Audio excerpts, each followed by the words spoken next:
नई तरतीब अलैकुम बिसुन्नती, मेरी सुन्नतों पर अमल करो के उन्वान से शुरू है। रसूलुल्लाह सल्लल्लाहु अलैहि वसल्लम की हदीस है तिरमिज़ी शरीफ के अंदर। आप सल्लल्लाहु अलैहि वसल्लम ने इरशाद फरमाया, जिसने मेरी सुन्नत से मोहब्बत की उसने मुझसे मोहब्बत की, जो मुझसे मोहब्बत करेगा वो जन्नत में मेरे साथ होगा। रसूलुल्लाह सल्लल्लाहु अलैहि वसल्लम के कौल व अमल को सुन्नत कहते हैं।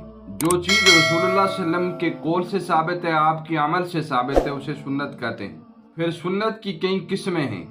इबादत की जो सुन्नतें हैं जैसे नमाज वगैरह की, और वो सुन्नतें दो तरह की हैं, एक सुन्नत मुअक्कदा और एक सुन्नत गैर मुअक्कदा। सुन्नत मुअक्कदा वो है जिस पर अमल करना लाजिम है, जिसको रसूल अकरम सल्लल्लाहु अलैहि वसल्लम ने हमेशा किया है, जैसे जोर की 4 सुन्नतें। सुन्नत गैर मुअक्कदा उसे कहते हैं अल्लाह के रसूल सल्लल्लाहु अलैहि वसल्लम ने जिसको कभी किया हो, कभी छोड़ भी दिया हो, जैसे असर की 4 सुन्नतें, लेकिन इसको हमेशा छोड़ने की आदत नहीं बनानी चाहिए।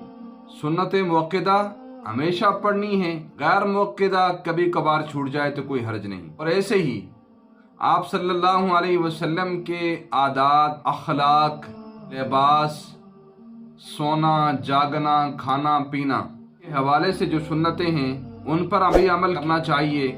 जैसे कि रसूलुल्लाह सल्लल्लाहु अलैहि वसल्लम खड़े होकर पानी नहीं पीते थे, आप सल्लल्लाहु अलैहि वसल्लम टेक लगाकर खाना नहीं खाते थे, आप सल्लल्लाहु अलैहि वसल्लम वुजू से पहले मिसवाक करते थे।